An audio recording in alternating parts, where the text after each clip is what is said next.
Assalamu alaikum class. I hope you all will be fine and doing great. Today is your English class, so I welcome you all to your English class. The Watchmakers Shop. It's unit number 12 and it's page number 61. The Watchmakers Shop. So you all are supposed to open this page in your book, which is unit number 12 and it's on page number 61, and the title of the unit is The Watchmakers Shop. So as you all remember that we have done this unit along with the exercises in the class in very detail. But now today we'll do the revision of this unit. The Watchmakers Shop. So who are watchmakers? Watchmakers are the people who know how to make a watch, or they also know how to mend a watch. Now what is the meaning of mend is? The meaning of mend is fix or repair. So who are watchmakers? Watchmakers are the people who know how to make a watch or how to fix or repair a watch or a clock. So long ago, many years ago, there were no clocks and no watches. Now, what is the difference between clock and watches? Clocks are the ones which we hang on the walls, and the watches are the ones which we wear in our wrist, and that is why they're also known as wrist watches. So long ago, many years ago, there were no clocks and no watches. So here the question arises that when there were no clocks or no watches, so how people used to tell the time? So the answer is that people used to tell the time with the help of the sun. They look at the sun to tell what time of the day it was. And there was also an instrument known as sundial. Now what is sundial? A sundial is a device that tells the time of the day when there is sunlight by the apparent position of the sun in the sky. So there was an instrument known as sundials which people use to tell the time. And the shadow on the sundial also shows the position of the sun in the sky. And you know all that the sun is always at its highest point. The sun is always at its peak at 12 noon in the sky. 12 noon is also known as solar noon. Why it is known as solar noon? Because the sun is always at its highest point in the sky at 12 noon.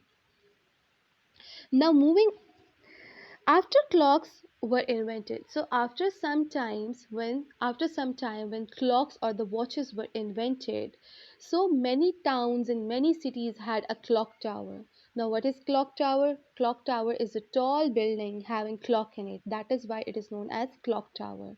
And clock tower were also known as the official approved certified timekeeper. And in many towns there were also bell ringers.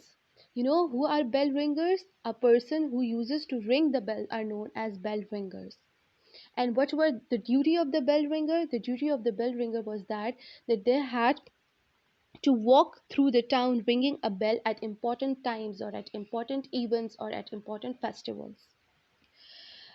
In present days, schools still use bell to tell us what time it is. Either it's morning time or lunch time or break time or time to go home. And you know what? That watchmakers were considered very important people. And why they were considered very important people? Because they know how to make a watch or clock, or they also know how to mend.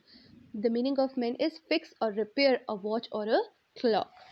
So this was all about the unit, the watchmaker shop. So this is the picture. This picture has both images of sundial and a clock tower as well. You know what are sundials? This is a picture of the sundial, and I already told you that sundial was an instrument which was used by the people many years ago to tell the time, and the shadow on the sundial was also used to tell the position of the sun in the sky. And it has this is the clock tower. It's a tall building having clock in it, so that is why it is known as clock tower, and it was known as the official timekeeper. Now this unit is also consisted of a poem, the watchmaker's shop. As you remember that we have done this poem in very detail in the class, and as we are doing revision, so today I'll give you the summary of this poem.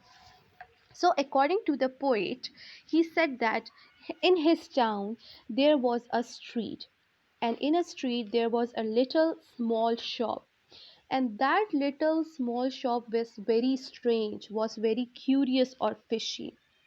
And why it was very curious and fishy or strange? Because the walls of that shop, which was present in a town, in a street, and which was very small, very little, and curious, strange as well. So the shop of that wall, so the walls were very untidy. So the walls of that shop were very untidy, and the roof of that shop was made up of the straws. There were also small windows in that shop with sheet of glass which were bent. It was very shiny, it was very blinky and glittery, and it has watches and chains and clocks in it. And in that shop, in that small, curious, fishy, strange shop, there were all kind and all sizes of watches were available. All the varieties were available, including gold, silver, brass ones, and tin ones. Both new and the old watches were available in that shop. Clocks for the hall and clocks for the kitchen were also available in that shop. Clocks of both low and high prices were available. The watchmaker used to sit on a seat having very long legs, and there was a sound of clocks in the shop. And in the shop you can find from the smallest watches to the grandfather clocks. And the poet said that he is very surprised that the watchmaker does not get tired or bored from the sound of the set of bells. And there was a little or small in height strange man in the watchmaker's shop. So this was all about the summary of the poem. I hope you got the point and there would be no confusion or difficulty. So in the poem we have read about the grandfather clock, that in that shop, in that small or curious or little shop, there were all sizes of clocks and watches were available. There were very tiniest watches were also available, and grandfather clocks were also available. So this is the image of a grandfather clock. This is how the grandfather clock look like. Now moving towards the exercises. First we'll do exercise A on page number 63. So open page number 63 and come to exercise A. So exercise A on page number 63 is all about the tenses. And you know very well that tenses are majorly divided into three main categories, into three main kinds or types. Present tense, past tense, and future tense. You know what is present tense? Present tense tells about what is happening currently, or what is happening presently, or what is happening now. For example, I live in USA. I am in class 6th. So this is your present tense because this is happening currently. Now moving towards past tense. What is past tense? Past tense tells us about what has already happened. For example, I lived in USA. I don't live in USA now. I lived in USA. Lived is the second form of live. And I was in class 9th. Now I am not in class 9th. For example, now I am in class 10th. So I was in class 9th. So this is the past tense. So the time that has already happened. And future tense, what will happen later in future. What you will do in future. You are not doing it currently. You have not done it in the past, but you will do that action. You will perform that action in the future. For example, I will live in USA. Now you're not living in USA. For example, I am living in Pakistan. This is my present tense. I lived in Pakistan. This is past tense. And I will live in USA. This is future tense.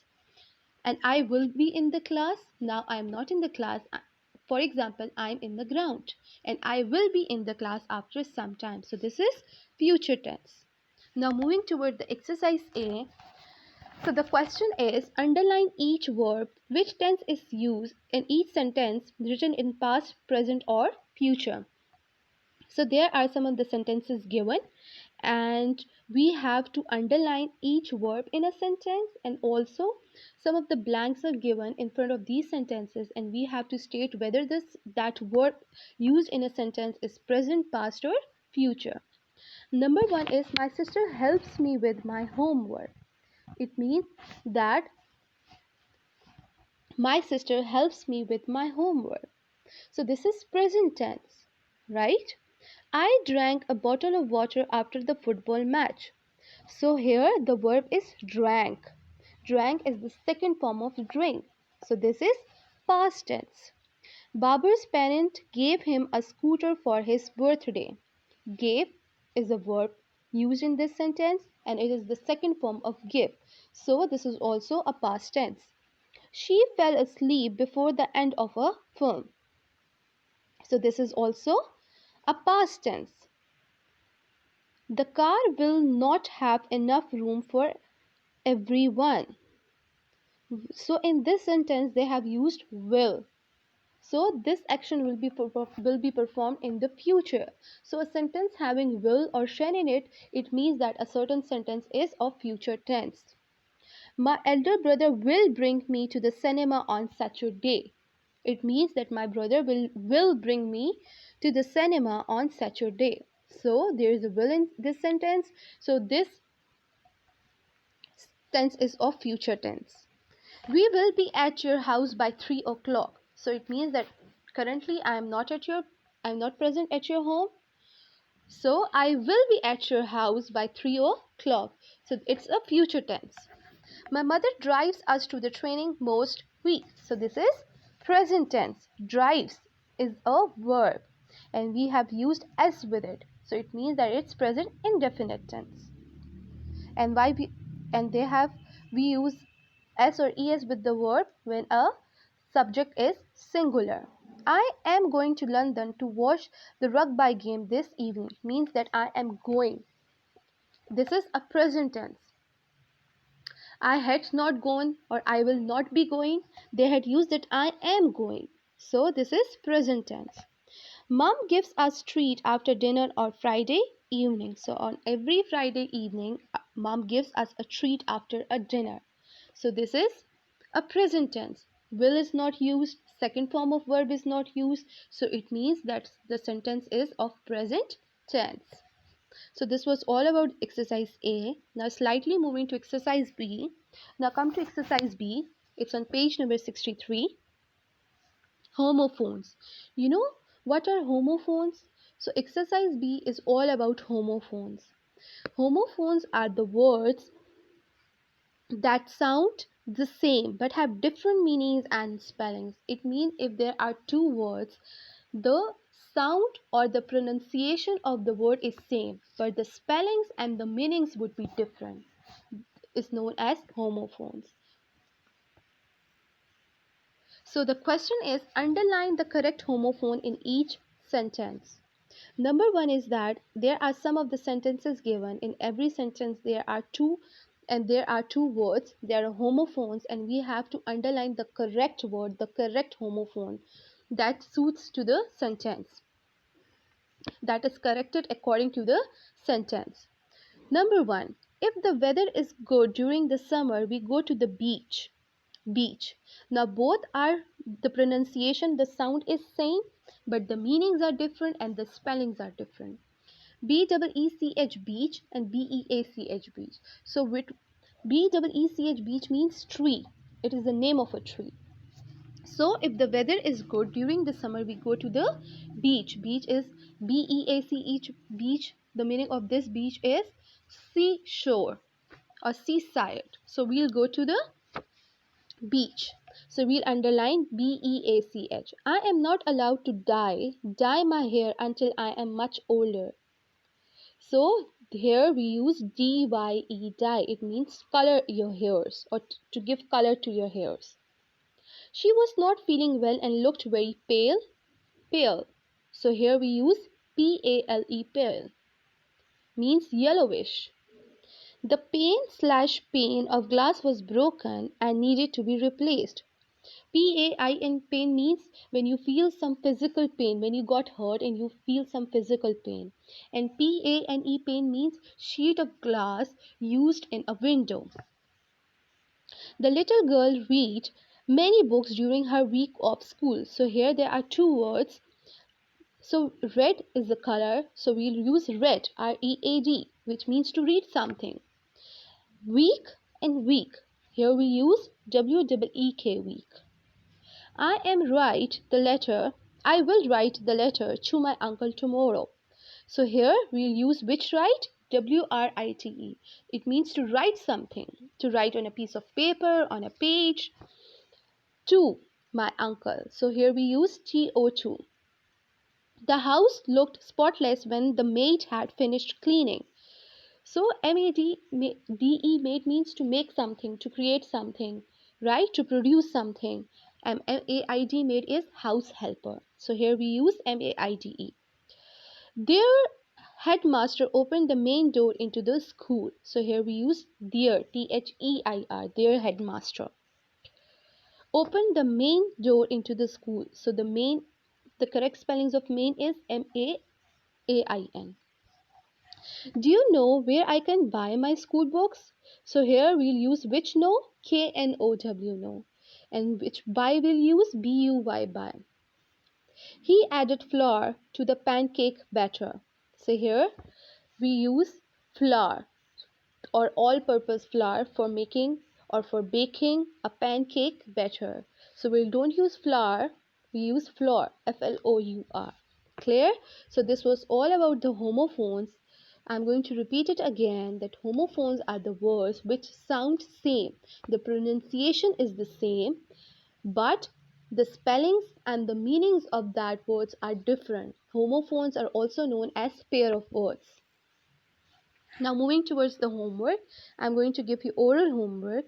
You have to read page number 61 and you have to learn exercise A and exercise B on page number 63, which we have discussed it now. Clear? I'm repeating that you have to read page number 61 and you have to learn page number 63, and on page number 63 you have to learn exercise A and exercise B. So this was all about today's lecture. I hope you got the point and there would be no confusion and difficulty. Thank you very much.